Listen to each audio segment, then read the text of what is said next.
Kate, if I may call her Kate, has been perhaps cremated. Cremation is to take place, and interment will take place at a later date. So our service here will be complete, except for that.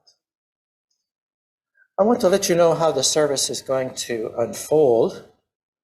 I have some words of entry sort of into this time and space.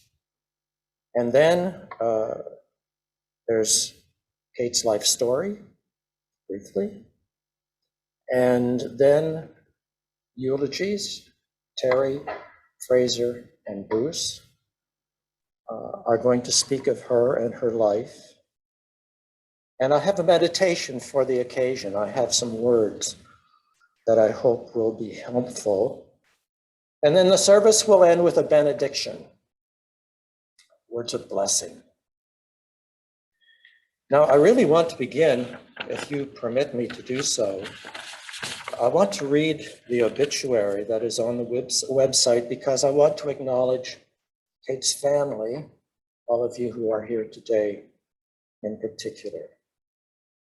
So, Catherine Kate McTurk, born in Scotland on July the 24th, 1955, passed away at Royal Victoria Regional Health Centre on July 24th, 2021, just a few minutes into that date.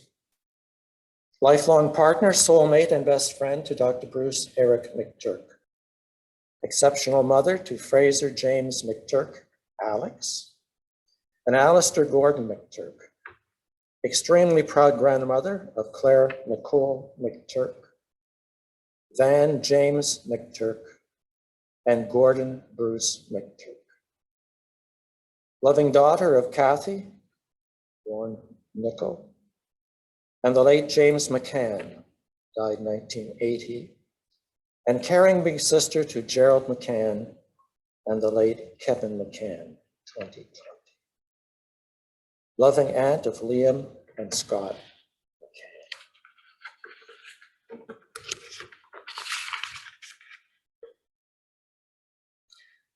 As a way of coming into this time and space, I want to read the words to a song which many of you could sing,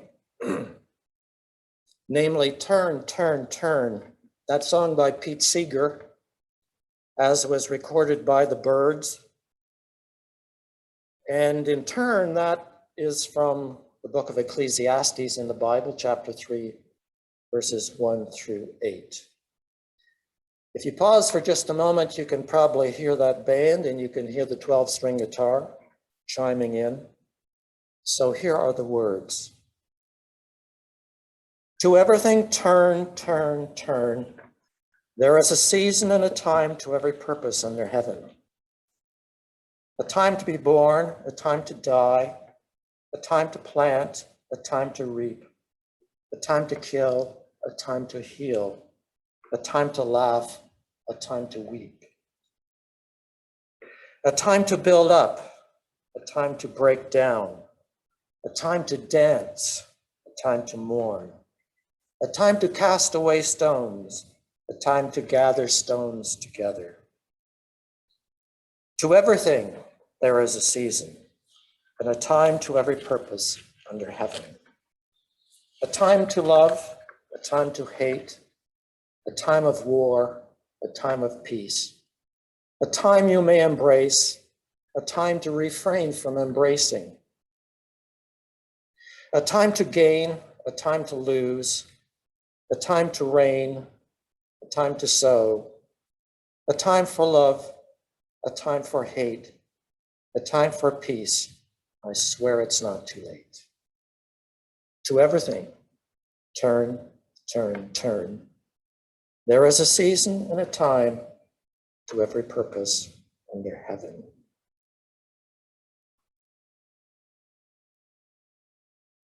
Our lives are made up of people, dates, and times. And so Kate's life began with her birth, her family, her parents, her siblings, her school, her marriage, her artistic endeavors, hectic life of a mom, sports, dogs, cottage. Her character was formed, determination, fortitude, creativity. There was her resilience in the face of illness and her hanging on to be with her family at the very end.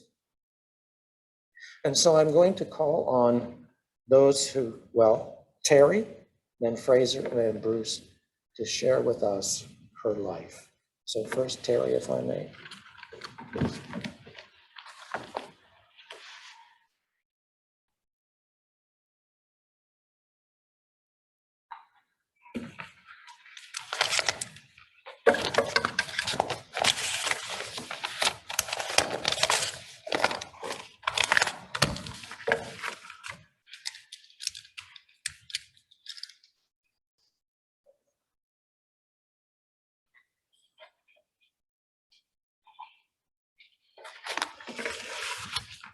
For those of you who don't know me, my name is Terry Hutchinson.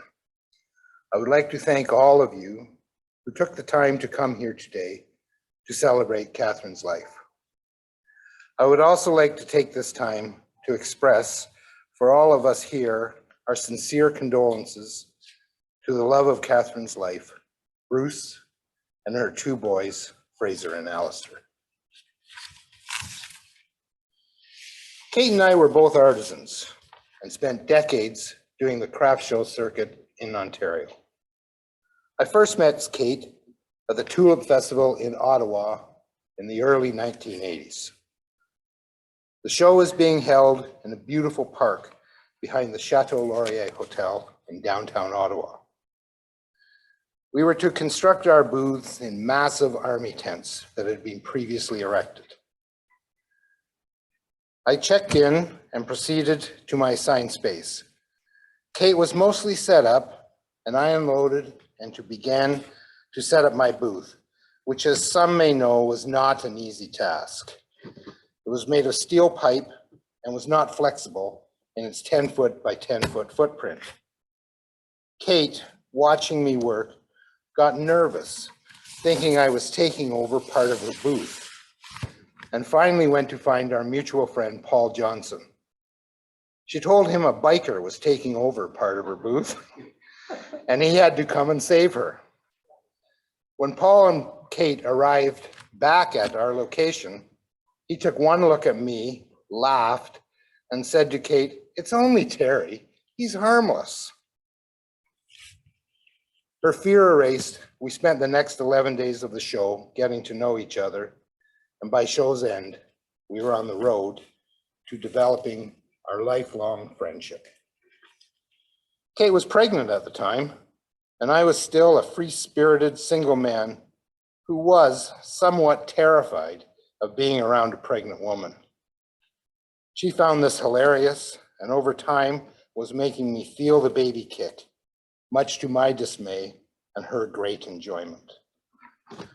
Over the years, we did many shows together, even once with both of our booths and inventory crammed into and on top of Kate's van, a show in the US of A. She would stay with my wife, Wendy, and I whenever she had a Toronto show, and I would stay at her house with Bruce and the boys for the infamous Barrie Summer Show. Many times, I shared a motel or hotel room with her when neither of us had a friend in that town we could bunk with. Kate had also done this with our friend Stoney, another friend of ours. This, of course, was great fodder for the craft show rumor mill, which she found hilarious and made no effort to dispel any of the rumors. She always said it was too funny not to let them continue. Her strength in herself and her love of her marriage and family let all who know her in on the joke. She became a true friend to me and to many others through our shared experiences at these shows. While we only saw many of these other people a few times over the year, they really did become a second family. I think William Arthur Ward said it best. A true friend knows your weaknesses, but shows your strengths. Feeds your fears, but fortifies your faith. Sees your anxieties, but fortifies your faith. Sees your anxieties, but frees your spirit. Recognizes your disabilities, but emphasizes your possibilities. That truly sums up what my friend Kate was to me. She was a very talented weaver and designer of women's wear, and was quite successful at all the shows she exhibited at. At the Muskoka show, on more than one occasion, I witnessed when the show opened, women run to her kiosk in order to get first crack at whatever work she had brought with her. Whenever she found a new exhibitor that she felt showed promise, she would get her artisan friends to go see that new talent and make sure we complimented and encouraged them. Something she believed was important for new blood to hear from the veterans. That was Kate, full of optimism and support for those she loved and those she had just met. Buddha said, just as a candle cannot burn without fire, men cannot live without a spiritual life. Spirituality and her belief in it loomed very large in our Catherine's life. Her connection to it and all it entailed enabled her, some said, to deal with all the challenges placed in her life in these last trying years. Her strength during that time never failed to amaze me, as I felt few could have handled the difficult time of stress and pain with the grace she showed, myself included. My family and I were fortunate to have traveled a couple of times to Central America with Kate, Bruce, and the boys, and our good friend Pam McLaughlin. These two trips turned into more adventures than vacations. In Belize, we took hand-cranked ferries across rivers and traveled deep into the jungle to visit Mayan ruins, some just recently discovered. In the jungle, we had a group of monkeys pee on all of us while they were high up in the trees, with Catherine laughing out loud, fully enjoying every minute of it. We crossed rope bridges in the jungles of Honduras on our way to the ruins of Copan, where we stayed a few days horseback riding and swimming in mountain rivers under waterfalls. She was in her element. All this nature and history tied into her spiritual beliefs and had her overflowing with life. On the island of Roatan, off the shore of Honduras, I helped her overcome a fear of snorkeling so she could float on the crystal waters and watch giant spotted eagle rays, lobsters, emerald green eels, and a host of tropical fish swimming amongst brilliantly colored corals. I thought she was going to burst with excitement when we finally got out of the water and she relived every moment with Alistair and Fraser. These travel memories she brought up frequently over the years, and she always glowed when talking about them. Love was also a big thing on Kate's life list. Love of the spirit in all things, love of friends, music, and the arts, and more than anything else, love of her best friend Bruce, whom she bragged about endlessly, until finally I would have to tell her I couldn't take it anymore. And her pride and joy and love for her two boys. No matter what they did, she had a mother's faith, confidence, and love in abundance for both of them. Then came the grandchildren, and to her, they were icing on the cake. Catherine is a very good and close friend of mine. I've watched her boys grow up and move out. She said it was not moving away, for they were always with her. And no matter what, they would always be her family, which was very important to her. I watched her grow as an artisan until she was at the top of her field and able to leave the profession on her terms. I got to travel with her. We saw some unique and incredible places far off the tourist trail, and I watched her full of life in these strange and wondrous sights. In the last stages of her life, when she was battling a cruel sickness, you could still see the kind, gentle soul she was, shining through the pain she constantly lived with. We would get together as often as possible at their place in Shanty Bay or our place in Toronto, sharing memories and laughing, always laughing over the crazy things we had done together or the weirdness that life threw our way. I will always remember how knowing her filled my life to the brim. In closing, to honor Kate's spiritual beliefs, I would first like to read a poem by Mary Fry. Do not stand at my grave and weep. I am not there. I do not sleep. I'm 1,000 winds that blow. I'm the diamond glints on snow. I'm sunlight on ripened grain. I am the gentle autumn's rain. When you awaken in the morning hush, I am the swift, uplifting rush of quiet birds in circled flight. I am the stars that shine at night. Do not stand at my grave and cry. I am not there. I did not die. Finally, my son Alex summed up Kate perfectly when told she had passed. He said, "That's so sad. She was always really cool."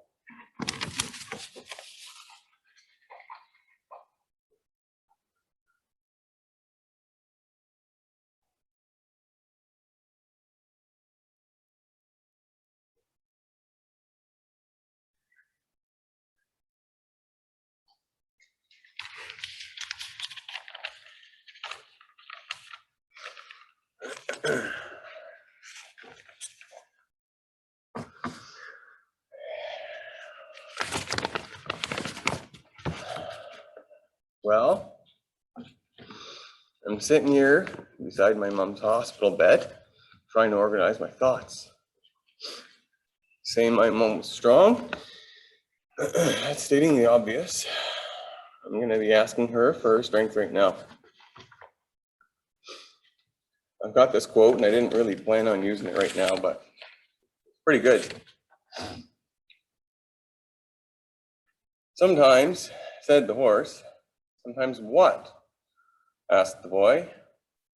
"Sometimes just getting up and carrying on is brave and magnificent." We all know that my mom was sick for a long time, but I never heard her complain once. She just carried on and kept going.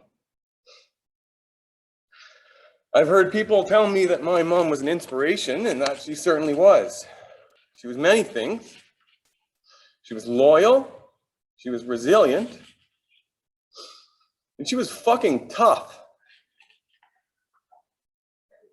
She always listened to her heart. She cared so much about her friends and family, including her nurses, PSWs, and doctors. And that may sound cliche, but I know, and I knew, when I felt lost, I could always go home to Shanty Bay, and she'd be there, waiting, ready to listen and support me in any way possible. I know many of you in this room knew you could always give her a call, and you'd feel better after talking to her. She really listened, and I'm going to miss that.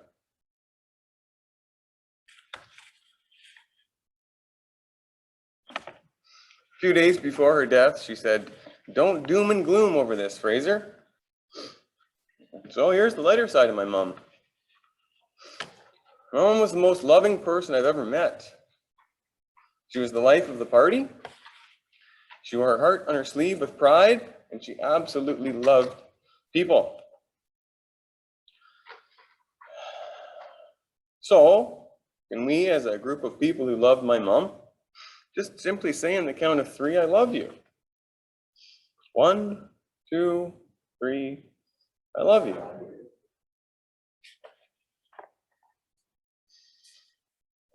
My mom and dad's love for one another has been described to me by both of them as the kind of love where they weren't sure where one started and the other one finished. They were just one. And I was lucky enough to grow up surrounded by that love. I'm going to go now, but before I do, I want to leave you with a few simple words. Life is difficult, but you are loved. I love you always and forever, Mom.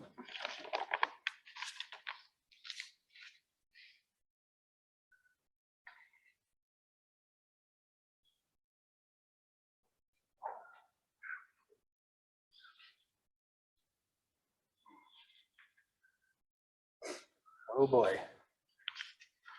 Actually, oh dear. For some reason, Kate picked that expression up in the last little while.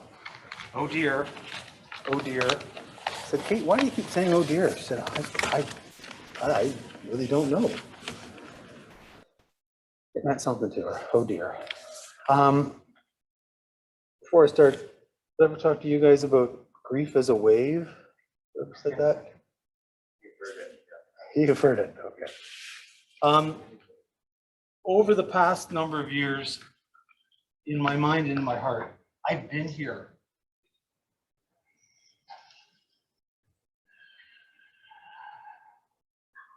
This time it's real. I really don't feel prepared by that past history, that mental and emotional rehearsal. I really don't think it prepared me. But what I can hear, and I can hear a voice right now, just wing it. To Kate, just wing it translates into follow your heart, follow your intuition, follow your instincts. Just wing it. When you're facing uncertainty, when you're facing adversity, when you're confronting challenging times and fear, just wing it. And Kate, at this precise moment, I'm winging it. And your absence and your departure encourages all of us to do likewise. What we will miss: her counsel, her laugh, her wit, her sense of style and color, her loyalty, her candor. What I will not, and what she does not miss: her pain. What we will miss: her sense of humor, her voice, her touch, her wisdom. What I will not, and what she does not miss: her pain. What I will miss: her company, her understanding and guidance, her love, strength, and endurance. What I will not miss, and what she doesn't miss, she doesn't have it now: her pain. And probably right now, each of you is reflecting on what you will miss. And for everyone, it might be different. There's probably a lot of consistency. And interesting, not surprising at all, what I heard Fraser and Terry both say, and anyone who knows Kate, is strength. Everyone who knew Kate will speak of her strength. Like branches of a tree, her strength was many, largely unrecognized to herself. She always expressed surprise when I reminded her of the inspiration she was to others. An early glimpse of this occurred at a craft show. It was a Festival of Friends show in Hamilton. Kate was past due date pregnant on a hot August weekend. You can't make this up. She set up her booth and proceeded into active labor without missing a sale. The biologic strength that she showed defied explanation by her physicians and her caregivers. She brushed past the hairy cloak of death countless times over the past 12 years. She infrequently spoke of this, with one exception. She recounted an experience in the ICU at St. Mike's about 6 years ago. What happened to her departed friend, Linda, appeared to her and asked her, why are you here? It's not your time. Well, this past July 24th, at precisely 12:02 a.m., it was her time. To cite Dylan Thomas, she did not go gently into that good night. By this, I do not mean she struggled, but rather a quiet determination sustained her. During her last few days, this quiet determination, so obvious to all of us for many years, allowed all of us the time for important and heartfelt bedside sharing. Kate was very proud of the quiet determination infused into our two sons, and doubtless her quiet determination, courage, and strength will manifest in our grandchildren, Claire, Van, and Gordon. Her talents. Hands always busy, Kate created woven clothing and crocheted everything. Everything. If you napped too long, you risked arising with a crocheted hat on your head. I speak from experience. A large group of her friends are also motivated by creativity, which has been described as intelligence having fun. I like that. This group supported each other, and Kate and I are very deeply grateful for their support and love.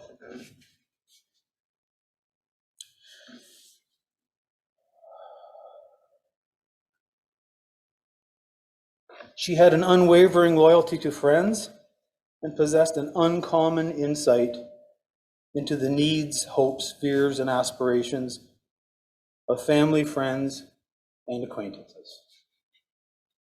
For someone who was unafraid of asserting herself, she valued and encouraged harmony, and if you were loved by Kate, you knew it.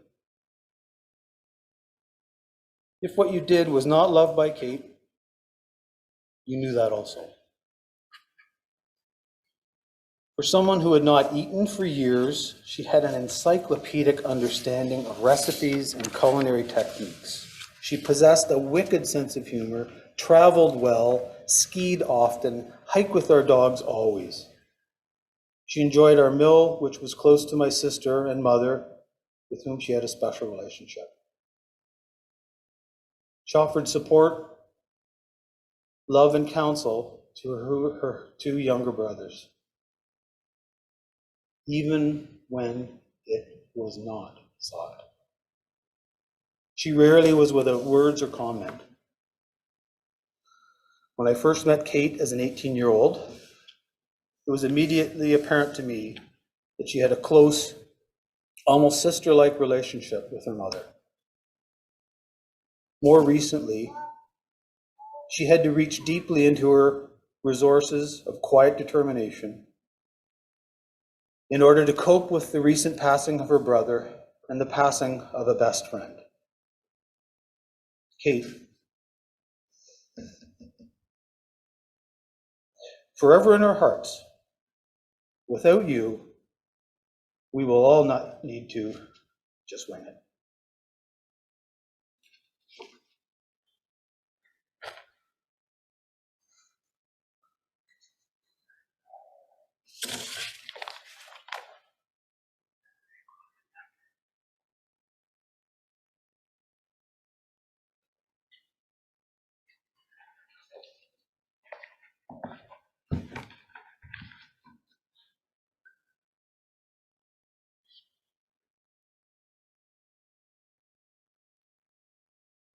Thank you, Terry. Thank you, Fraser. And thank you, Bruce.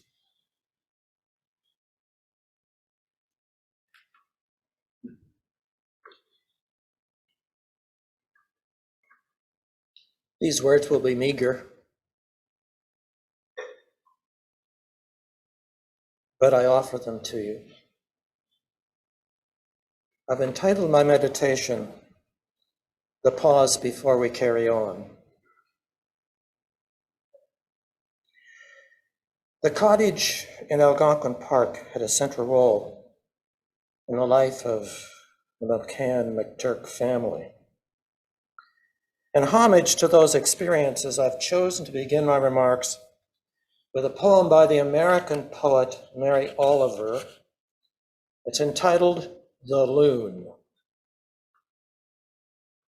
Not quite 4 a.m., when the rapture of being alive strikes me from sleep and I rise from the comfortable bed and go to another room where my books are lined up in their neat and colorful rows.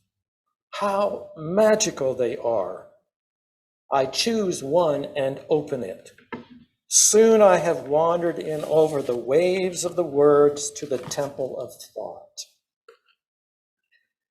And then I hear, outside, over the actual waves, the small, perfect voice of the loon. He is also awake, and with his heavy head uplifted, he calls out to the fading moon, to the pink flush swelling in the east that soon will become the long, reasonable day. Inside the house, it is still dark, except for the pool of lamplight in which I am sitting. I do not close the book, neither for a long while do I read on.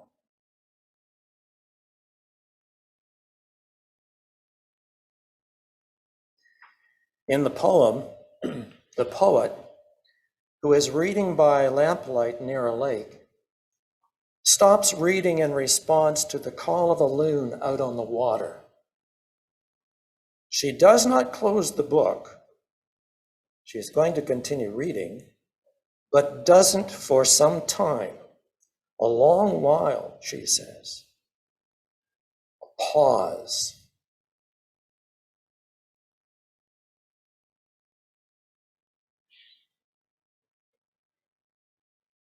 How often have you been watching a movie, it's streamed, or you've been watching a video, and you've put it on pause?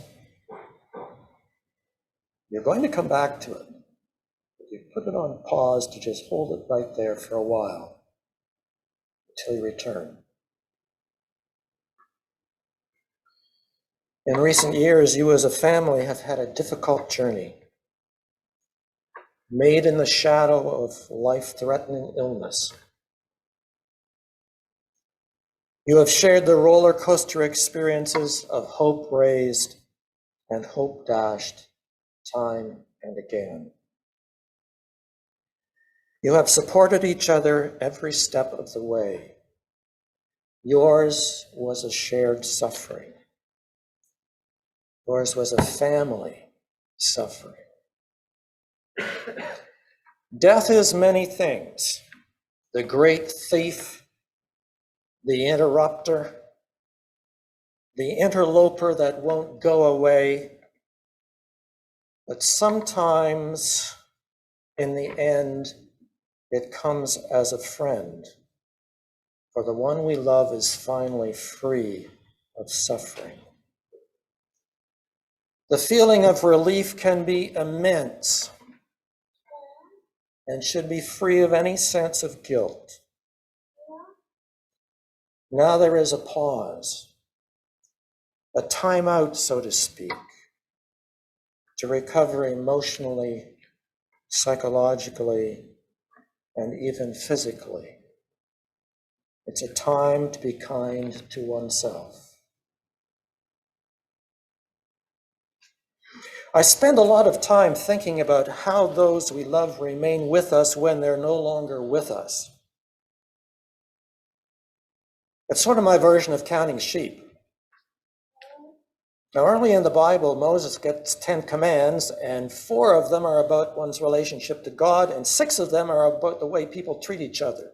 I think about that a lot too. Why 4, and why are there more about how we treat each other?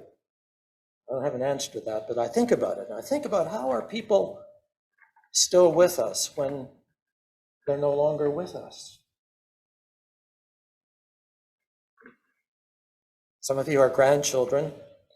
If I may speak personally, my grandparents died many years ago.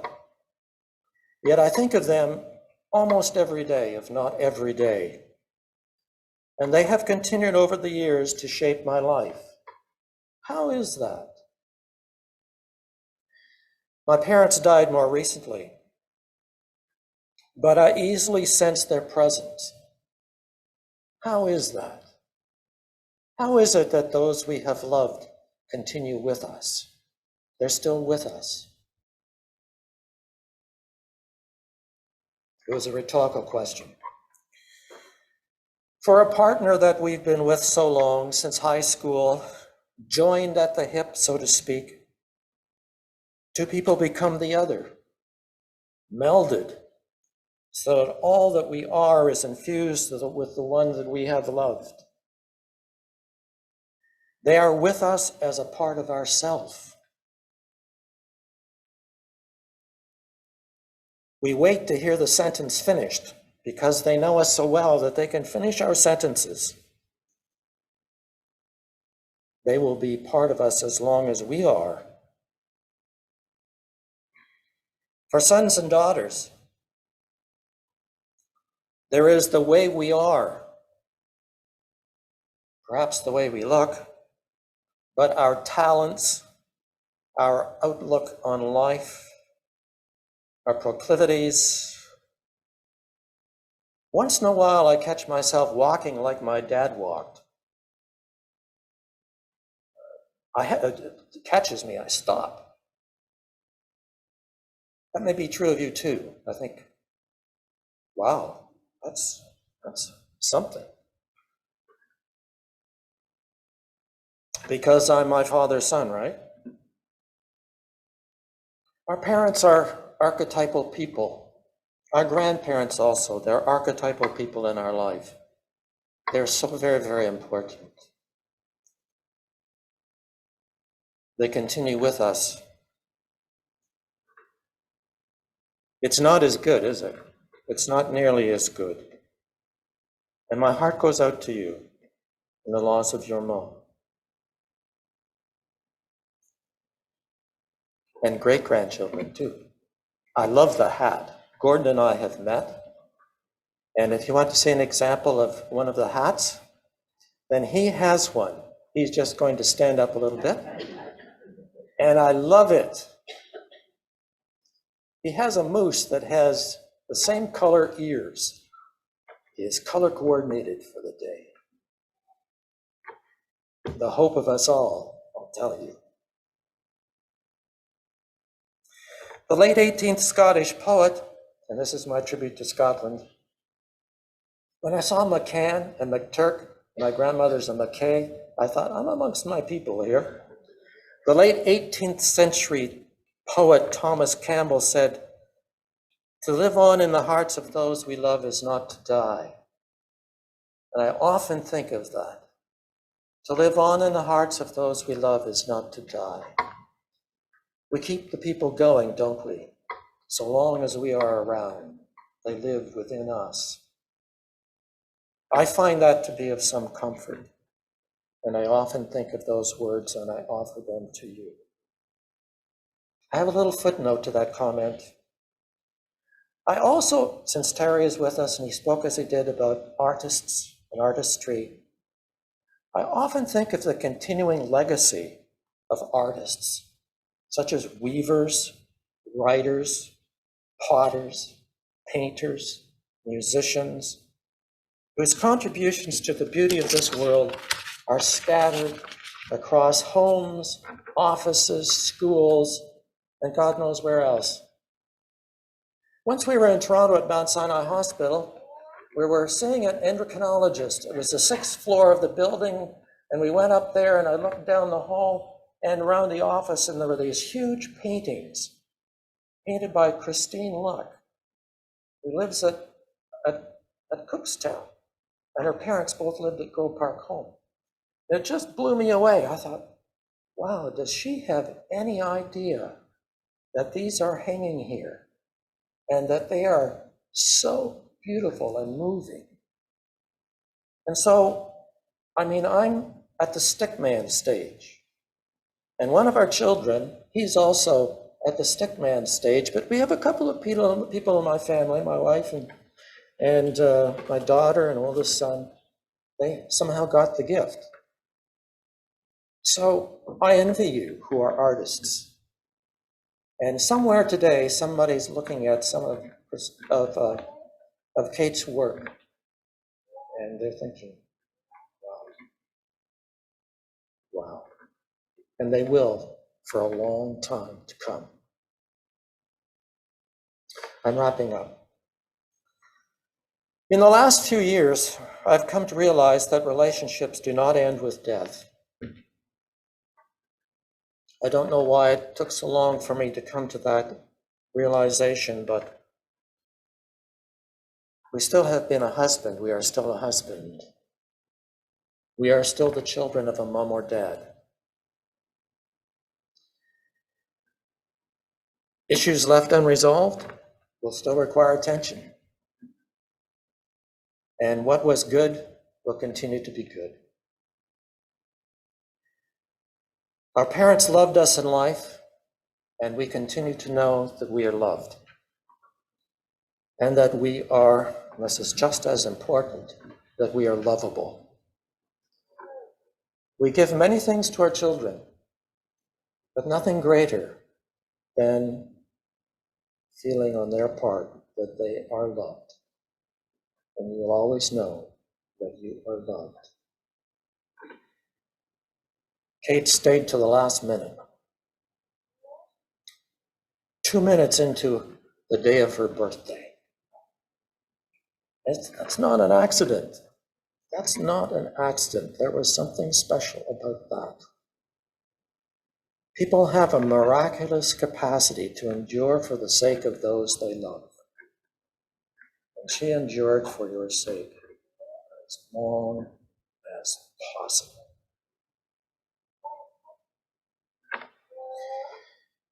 The benediction, or the blessing.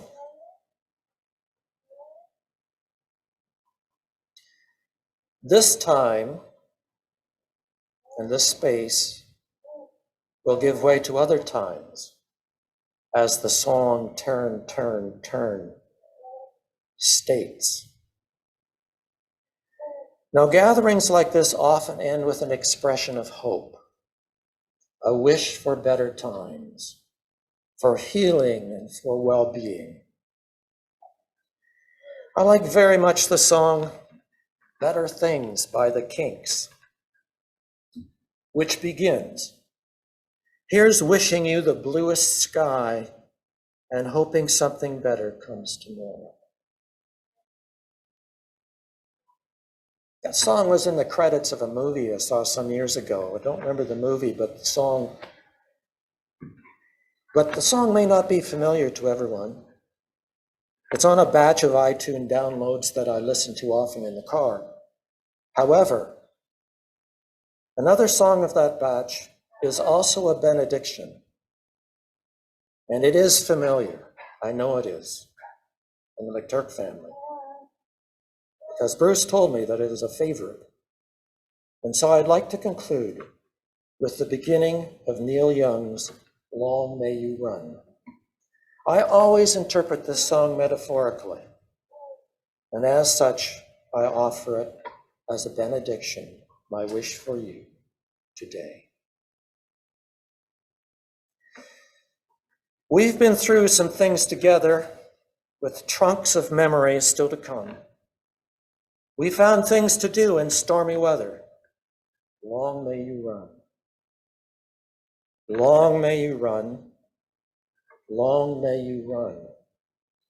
Although these changes have come, with your chrome heart shining in the sun, long may you run. Amen. If I may call upon Tiffany now.